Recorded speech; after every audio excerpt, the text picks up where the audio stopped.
वंदे मातरम। हमें उम्मीद है कि ये जो वीडियो की सीरीज़ हमने शुरू किया है वो आप लोगों को काफ़ी पसंद आ रही होगी। ठीक है, आप कैसा आपको लग रहा है पढ़ने के बाद आप ज़रूर कमेंट बॉक्स में लिखिएगा, कोई क्वेश्चन हो तो ज़रूर लिखिएगा, ठीक है, सब्जेक्ट से रिलेटेड। अब देखिए, उसके अलावा हमने जो भी अब इसके पहले मैंने बताया कि न्यू क्लासिकल में सबसे पहले कौन था, हैबरलर थे। तो हैबरलर ने अवसर लागत का सिद्धांत दिया, जिससे सारी चीज़ें स्पष्ट हो गई थी। ठीक है, लागत का जो झंझट था, श्रम लागत को शामिल करें या कोई और साधनों के लागत को शामिल करें, ये सारी चीज़ें क्या हो गई थी, अब उतना रेलेवेंट नहीं रह गई थी फॉर इवोल्यूशनरी पर्पज या फिर थ्योरी पर्पज के हिसाब से। जैसे इन्होंने अवसर लागत का सिद्धांत दिया, बहुत सारी चीज़ें खुल के सामने आने लगी। अब अवसर लागत के रूप में हम क्या करेंगे, प्रतिष्ठित सिद्धांत को अर्थात जो क्लासिकल थियरीज है उसका इवोल्यूशन करेंगे, अर्थात उसको इस पे अप्लाई करके देखेंगे कि क्या अवसर लागत पे ये अप्लाई हो सकता है। ठीक है, अब इसी के बारे में हम, ठीक है, इसके बाद आगे देखेंगे। प्रतिष्ठित सिद्धांत को हमें अवसर लागत के रूप में देखना है, ठीक है, उसको अप्लाई करके देखना है अवसर लागत पे। आखिर हम ये सब क्यों कर रहे हैं, क्यों नहीं एक ही बार में सब समझा दे रहे हैं। रीज़न ये है कि ये आप एक थोड़ा सा टेक्निकल है, अगर आप समझेंगे नहीं तो फिर आगे दिक्कत हो जाएगी कि क्या कैसे बना है, उसको समझने में थोड़ी दिक्कत हो सकती है, इसीलिए हमें ये सब समझाना जरूरी है। चलिए, लागतों की विभिन्न दशाओं में उत्पादन संभावना वक्र में अवसर लागत। जब लागत की विभिन्न दशा होती है ना, जैसे मान लीजिए हमने जो उत्पादन संभावना वक्र पढ़ा है, उत्पादन संभावना वक्र दैट इज प्रोडक्शन पॉसिबिलिटी करो, तो केवल एक ही शेप में पढ़ा है, दैट इज ऐसे, सॉरी ऐसे पढ़ा है, रुकिए, केवल एक ही शेप में पढ़ा है, ये वाले, ठीक है, बस, और कुछ नहीं, और किसी और दशा में नहीं पड़ा है, तो हम केवल इसी में जानते हैं। लेकिन वास्तव में जो अवसर की लागत है, ठीक है ना, अवसर लागत है, या जो भी बोलेंगे पीपीसी का जो शेप है, वो लागतों के ऊपर निर्भर करता है। अर्थात कंडीशन क्या है लागत की, क्योंकि जो वर्तमान वास्तव में जो हमारी लागत की कंडीशन होती है, इंक्रीजिंग कास्ट होती है। और जब इंक्रीजिंग कास्ट होती है मतलब कि जैसे जैसे आप इकाई को बढ़ाएंगे, उत्पादन को बढ़ाएंगे, तो उसमें साधन जितने लगेंगे वो और ज़्यादा लगेंगे, तो that is increasing cost industry. और ये वास्तव में सही होता है, ये मतलब धरातल पे ये सत्य है। इसीलिए जो कॉनकेव होता है उसे हम बोलते हैं ओरिजिन टू कॉनकेव। जो हमारा प्रोडक्शन पॉसिबिलिटी कर्व बनेगा वो क्या होगा, ओरिजिन टू कॉनकेव होगा। ठीक, चलिए, अब स्थिर लागत की दशा में क्या होगा, लागत की विभिन्न, हम बताया कि लागत की विभिन्न दशाओं में इसकी शेप अलग अलग होती है। ठीक है, तो अब यहाँ पे देखिए, अवसर लागत को हम दिखाते हैं स्थिर लागत की दशा में कंस्टेंट कॉस्ट कंडीशन के रूप में। तीन दशा हम जानते हैं, कैसे कि तीन दशा होती है लागत की। सबसे पहला इंक्रीजिंग, डिक्रीजिंग और कांस्टेंट। देखिए समझाते हैं, इंक्रीजिंग ये होती है लागत, ठीक है। अब यहाँ पे होती है इंक्रीजिंग, क्योंकि यहाँ पे लागत घट रही है ना, तो decreasing cost, constant cost, increasing cost. तो इसलिए लागत के तीन सिद्धांत होते हैं, एक तो डिक्रीजिंग, कांस्टेंट एंड इंक्रीजिंग, ठीक है। और अगर इन्हीं तीन दशाओं में जो प्रोडक्शन पॉसिबिलिटी कर्व है वो क्या होता है, बदलता रहता है, मतलब चेंज होता है। ठीक है, यही मतलब निर्भर करता है, जो प्रोडक्शन पॉसिबिलिटी का कर्व है ना, वो लागत की दशाओं पे निर्भर करता है, सिंपल। और हम जानते हैं कि जो क्लासिकल थियरी थी वो क्या थी, स्थिर लागत की दशा है, तो कैसी बनेगी, कांस्टेंट कॉस्ट इंडस्ट्री में जो हम शेप आप लोग दिख रहे हैं ना, स्थिर लागत की दशा में ऐसे ही बनेंगी। क्यों, क्योंकि जो यहाँ पे देखिए जो y0 है ना, यहाँ पे एक जो पीपीसी है, y0 और x0 क्या है, पीपीसी है, सारी चीज़ें देख रही हैं आपको। अब इसमें जो सब्स्टिट्यूशन हो रहा है, या देख सकते हैं कि जो व्यक्ति अपॉर्चुनिटी कास्ट है वो सेम है, एक को पाने के लिए जो दूसरा का त्याग कर रहा है ना वो सेम है, इसीलिए स्थिर लागत की दशा आती है। क्योंकि स्थिर लागत की दशा में सेम क्यों है ऐसा, क्योंकि जैसे ही आप उसमें उत्पादन बढ़ाएंगे तो जो कास्ट लगेगा वो सेम लगेगा। जो कॉस्ट लगता है जैसे जैसे उत्पादन बढ़ाएंगे, 5 रुपये मान लीजिए एक आम, मान लीजिए एग्जांपल दैट एक बिस्किट का पैकेट 5 रुपये में बना, तो दूसरे बिस्किट का पैकेज भी 5 रुपये में बनता है, that is constant cost industry, मानते हैं ये क्लासिकल। लेकिन वास्तव में ऐसा होता नहीं, इंक्रीजिंग कास्ट इंडस्ट्री होता है जिसको हम, लेकिन जब वो तय करती है प्राइस तो क्या करती है, एवरेज के आधार पर तय करती है, ठीक है, या प्रॉफिट मैक्सिमाइजेशन के आधार पे, अर्थात MR=MC के हिसाब से तय करती है। चलिए, अब स्थिर कास्ट इंडस्ट्री कैसे होती है, मतलब स्थिर जब होती है तो वो कैसा होगा, इसका मतलब क्या है, हमने बताया है कि जितना मतलब y को पाने के लिए कितना यक्ष का उतना ही मात्रा में त्याग करना है। मान लीजिए एक इकाई अगर y को पाना है तो उसका जो त्याग होगा वो केवल एक ही इकाई यक्ष का होगा। एक यक्ष को पाने के लिए एक y का त्याग, दैट इज अपॉर्चुनिटी कास्ट, और एक y को पाने के लिए एक यक्ष का त्याग, that is opportunity cost of y, ठीक है। चलिए ये सारी चीज़ें इसमें लिखी हुई हैं, आप इसको स्क्रीनशॉट के द्वारा पढ़ लीजिएगा। अब वृद्धिमान लागत की दशा में क्या होता है? वृद्धिमान लागत की दशा में ऐसा होता है कि आप जैसे मान लीजिए कि आप जैसे जैसे अपना बढ़ाते जाते हैं, मतलब कि इकाई की मांग करते जाते हैं एक्स्ट्रा, उतना ही आपको ज़्यादा पे करना होता है, अपॉर्चुनिटी कॉस्ट ज़्यादा होता है। एग्जाम्पल दैट, अगर मान लीजिए यहाँ पे आप देख सकते हैं, ठीक है, यहाँ पे यक्स की 1 इकाई है, 2 इकाई है, 3 इकाई है, ठीक है। अब यक्स की 1 इकाई को, मतलब 1 इकाई को प्राप्त करने के लिए वाई को केवल थोड़ा सा, देख रहे हैं ना, एकदम थोड़ा सा त्याग करना पड़ा। दूसरी इकाई को पाने के लिए उससे भी और ज़्यादा, तीसरी इकाई को पाने के लिए उससे भी और ज़्यादा। तो ये क्या होता है? इंक्रीजिंग कास्ट, कि आप जैसे जैसे इकाई की मात्रा को बढ़ाएंगे, मतलब प्राप्त करेंगे यक्स की, उतना वाई क्या हो रहा है? वाई को आपको ज़्यादा सेक्रीफाइस करना पड़ता है। कि हो सकता है कि अगर एक इकाई यक्स को पाने के लिए कितना सेक्रीफाइस करना होगा? 1 वाई। दूसरी बार अगर मतलब एक और चाहते हैं तो उस समय हो सकता है कि 1 इकाई के बदले 2 सेक्रीफाइस करना पड़े, तीसरी बार हो सकता है 5 सेक्रीफाइस। तो ये क्या होता है? इंक्रीजिंग कॉस्ट कंडीशन होता है वृद्धिमान लागत की दशा में। हमें उम्मीद है कि आप लोगों को समझ में आ रहा होगा, सारी चीज़ें लिखी हैं, आप इसका स्क्रीनशॉट लेके जरूर पढ़िएगा। फिर इस ह्रासमान लागत की दशा, डिक्रीजिंग कॉस्ट कंडीशन। इस समय क्या होता है? जब डिक्रीजिंग कॉस्ट कंडीशन होता है लागत की दशा, ठीक है, तो इसमें क्या होता है कि जो वाई को पाने के लिए, ठीक है, जैसे मान लीजिए यक्स की इकाई है, यहाँ पे यक्स की 1 इकाई, 1 सेकेंड, यक्स की इकाई दी गई है यक्स एक्सिस पे और वाई पे वाई की। तो यक्स की 1 इकाई यहाँ पे 2, यहाँ पे 3। तो यक्स की 1 इकाई पाने के लिए सबसे ज़्यादा त्याग किया है, दूसरी इकाई पाने के लिए उससे भी कम, तीसरी इकाई पाने के लिए उससे भी कम, चौथी इकाई के लिए एकदम कम। तो एकदम ऐसे कि आप यक्स की जितनी इकाई आप प्राप्त करेंगे, ठीक है, उससे लेकिन उसके जो वाई की सेक्रीफाइस है उसको कम से कम करते जाएंगे। क्यों करते जाएंगे? क्योंकि वाई की महत्ता बढ़ेगी, वाई की महत्ता बढ़ेगी, लेकिन यक्स हमारे पास बहुत ज़्यादा आ रहा है तो उसकी महत्ता धीरे धीरे कम होगी। हमें उम्मीद है कि आप लोगों को सारी चीज़ें समझ में आ रही हो। ह्रासमान लागत में क्या होता है, इंक्रीजिंग लागत में क्या होता है, डिक्रीजिंग लागत में क्या होता है, वो क्यों होता है, हमने सब सारी चीज़ें बता दी है। कोई क्वेश्चन हो तो ज़रूर भेजिएगा, फिर समझाया जाएगा, ठीक है।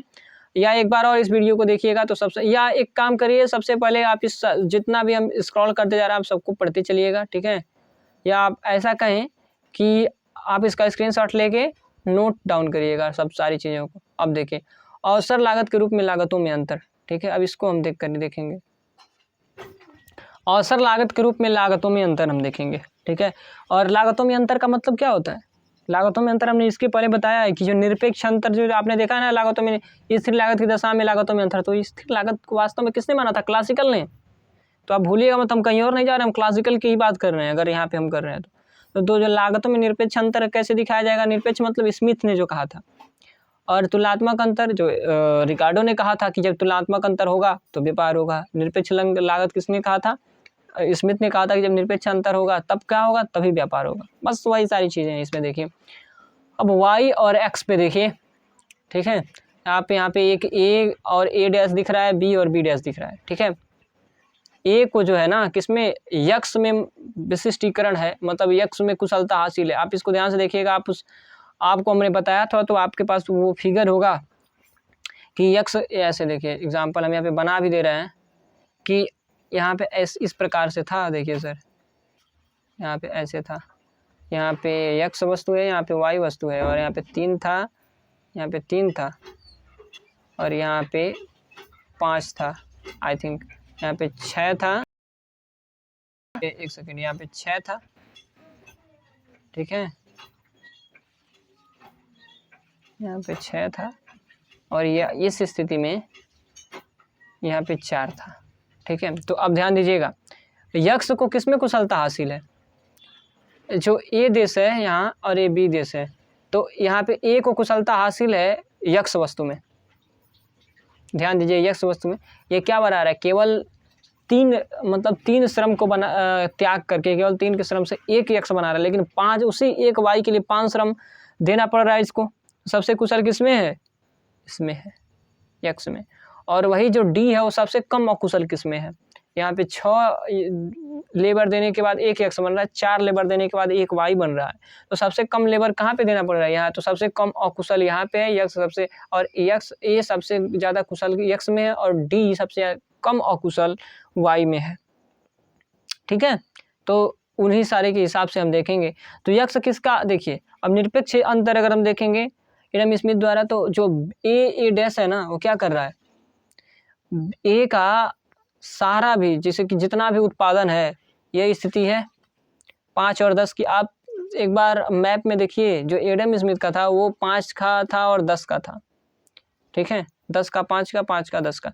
तो सबसे ज़्यादा विशिष्टीकरण किस में है, यहाँ पे यक्स में सबसे ज़्यादा वो आ रहा है, इसके पास कुशलता आ रहा है, तो यक्स की ज़्यादा मात्रा बना रहा है और वाई की कम मात्रा बना रहा है, ठीक है। और जो बी है ना वो सबसे ज़्यादा मतलब कुशल है, ये हम निरपेक्ष लागत में अंतर स्मिथ वाला बता रहे हैं। यक्स जो बी है सबसे ज़्यादा कुशल वाई में है और सबसे, और ठीक है, तो बी का सारा उत्पादन करेगा बी तक और यक्स का कम उत्पादन करेगा, ठीक है। अब चलिए अब लागतों में तुलनात्मक अंतर को देख लेते हैं। देखिए हमने ऊपर फिगर बनाया रिकार्डो वाला, तो बी ए डैश क्या है, सर्वरूप में सब रूप में क्या है, कुशल है। ध्यान दीजिए ए जो है ना वो दोनों रूपों में कुशल है, अगर आप देखें तो मैं उम्मीद है कि आप लोगों को समझ में आ रहा है। तो ए की जो लागत है वो हमेशा देखिए आगे है, ए हमेशा आगे है। चलिए यहाँ पे आप देख सकते हैं फिगर में, ये वाला फिगर, तो इसमें ए क्या है, दोनों में कुशल है, ठीक है, क्योंकि एक यूनिट यक्स बनाने के लिए और एक यूनिट यहाँ पे वाई है और यहाँ पे एक्स है, ठीक है। अब एक यूनिट एक्स बनाने के लिए 3 लेबर लग रहा है और एक यूनिट वाई बनाने के लिए 4 लेबर लग रहा है, और बी को उसी में उन्हीं दोनों बनाने के लिए ए के तुलना में दोनों में ज़्यादा लेबर देना पड़ रहा है, अर्थात बी दोनों में अकुशल है और ए दोनों में कुशल है, लेकिन ए की कुशलता एक्स में ज़्यादा है। तो देखिए यहाँ पे ए पर है ना, ए की कुशलता एक्स में ज़्यादा है, तो यहाँ तक बनाए, केवल एक्स बनाएगा और यहाँ तक बनाएगा, ठीक है। और जो बी की कुशलता है वो किस में ज़्यादा है, बी की कुशलता मतलब बी कम अकुशल है वाई में, तो ये क्या बना रहा है यहाँ पे। और चूंकि देखिए 4 और 5 के बीच में केवल 1 का अंतर है, अंतर कम है, तो इसीलिए हम दोनों को पास पास बनाएंगे, और जो 6 और 3 के अंतर ज़्यादा है तो इसलिए हम दोनों को दूर दूर बनाएंगे। आई होप आप लोगों को पूरा बढ़िया तरीके से समझ में आया होगा, ठीक है। चलिए आगे हम देखते हैं, स्क्रीनशॉट लेते रहिएगा इसका। आप वृद्धिमान लागत की दशा हो तो क्या होगा, लेकिन वास्तव में इन्होंने तीनों में समझाया है, हैबलर ने तीनों में समझाया, ऐसा नहीं कि केवल कांस्टेंट में बताया, सब में बताया कि कैसे होगा वृद्धिमान लागत में अंतर होगा, तो इस प्रकार से होगा, इसको फिर देख लीजिएगा, ठीक है। लागतों में निरपेक्ष अंतर और तुलनात्मक अंतर, जब वृद्धिमान होता है तो मैंने बताया कैसे बनना चाहिए, ठीक है। और फिर वासमान की दशा कैसे होती है वो भी आप लोगों को बताया गया। चलिए अब अवसर लागत के रूप में तुलनात्मक लागत सिद्धांत, ठीक है। उत्पादन संभावना वक्र के माध्यम से लागतों में अंतर के विशिष्टीकरण प्रक्रिया को स्पष्ट किया जा सकता है, समझा। देखिए यहाँ पे 2 चीज़ें हैं कि जो उत्पादन संभावना वक्रों के हिसाब से लागतों में अंतर हमने बताया है किस प्रकार से है, इसके पहले स्पष्ट किया गया है, ठीक है।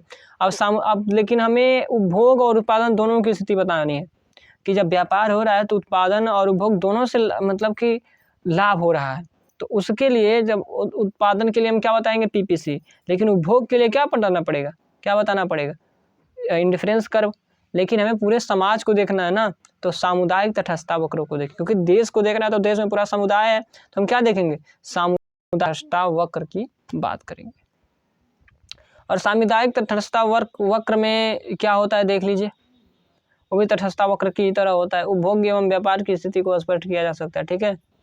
अब चलिए अब यहाँ पे श्रेष्ठता में अंतर, ये हमने बताया है सर, इसके पहले भी बताया है, लेकिन फिर भी आप पढ़ लीजिएगा स्क्रीनशॉट लेके।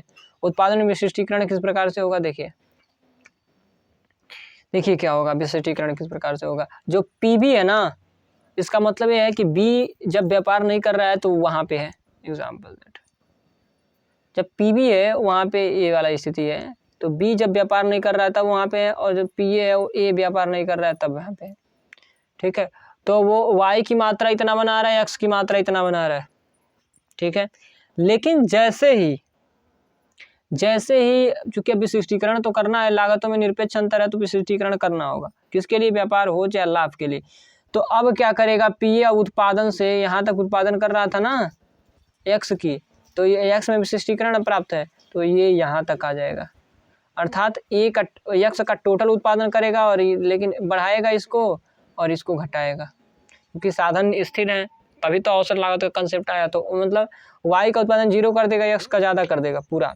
और वही हाल इसकी है कि अगर वो जब यक्स की बात करें, बी की बात करें, तो यक्स की केवल इतनी मात्रा बना रहा है जब मतलब व्यापार नहीं हो रहा है, और वाई की इतनी मात्रा बना रहा है, मतलब वाई की मात्रा ज़्यादा बना ले रहा है। तो क्या करेगा, यक्स की जो थोड़ा सा मात्रा है उसको पूरा कम कर देगा, एक भी नहीं बनाएगा, जो वाई की मात्रा है उसको पूरा बढ़ा देगा, मतलब ज़्यादा बढ़ा देगा। तो ज़्यादा कुशल हो जाएगा, तो व्यापार होने की संभावना है, क्योंकि जब एक एक वस्तु दोनों बनाएंगे तो दोनों मतलब दो वस्तु उपभोग कर रहे हैं और एक एक बना रहे हैं, तो दोनों की, तो जो दोनों के एक एक की ज़रूरत होगी, देन एक्सचेंज या ट्रेड होगा। ठीक है। अब तुलनात्मक लागत में अंतर उसी प्रकार से हम देखेंगे। पीबी जो है ना, वो बी का है कि जब व्यापार नहीं कर रहे हैं, अर्थात घरेलू व्यापार हो रहा है, मतलब केवल घरेलू व्यापार हो रहा है, विदेशी व्यापार नहीं हो रहा है। पीए क्या है, उसमें ये के लिए है कि वहाँ पे जब व्यापार नहीं कर रहा है तो इस समय स्थिति है। अब देखिए क्या है, हम इसको लगा दे रहे हैं, एक बार फिर इसको भी समझा दें। ए के लिए हम केवल समझाते हैं, बी को समझ लीजिएगा। देखिए अब मान लीजिए जब ए है ना, वो व्यापार नहीं कर रहा है, क्योंकि घरेलू व्यापार कर रहा है, विदेशी व्यापार नहीं कर रहा है।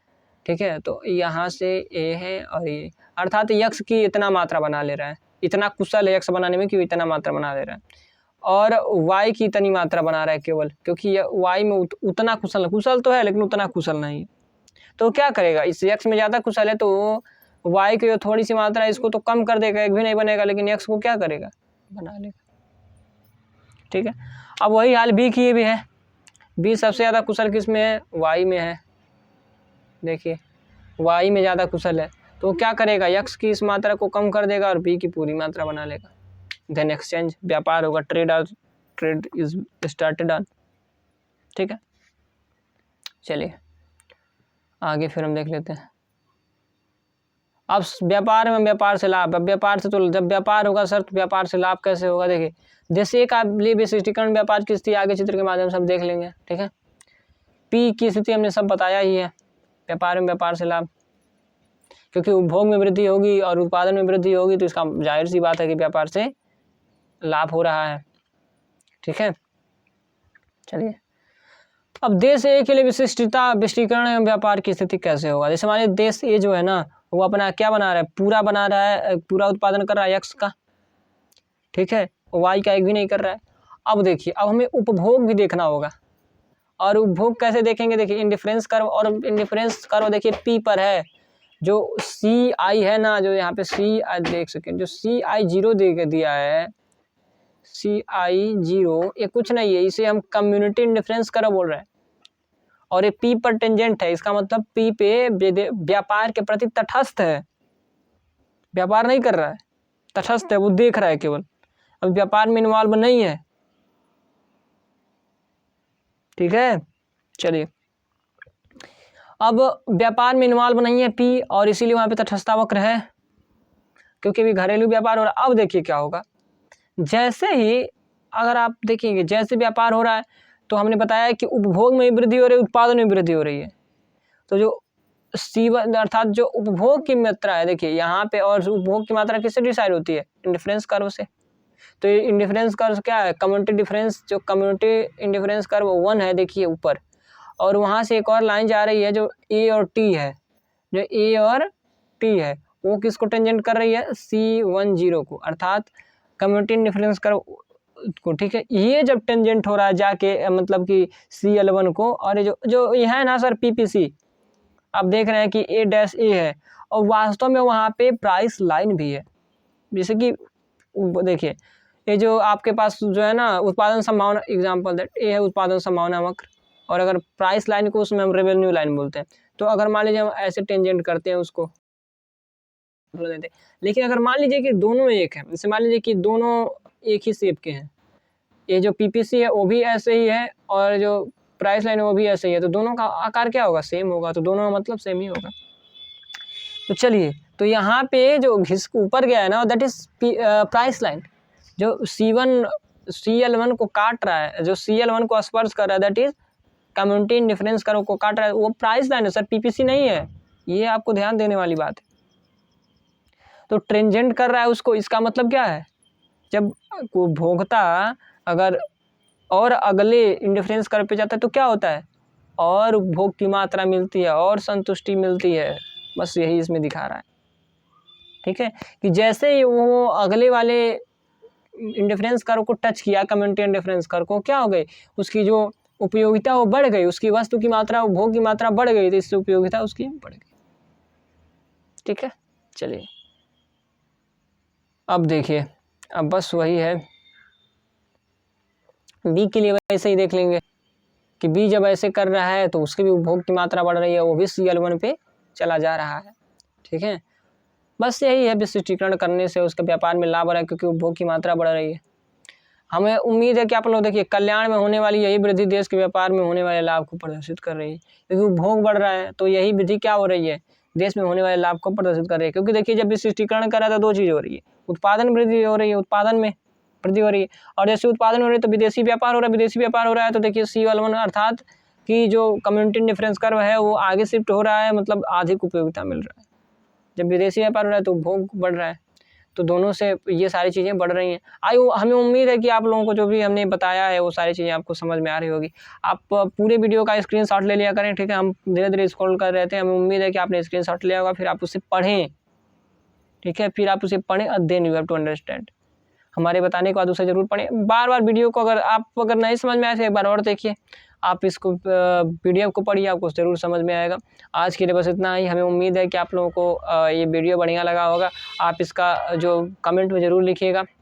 आज के लिए बस इतना ही। आप इस वीडियो को लाइक, शेयर तथा चैनल को सब्सक्राइब जरूर कीजिएगा। वंदे मातरम।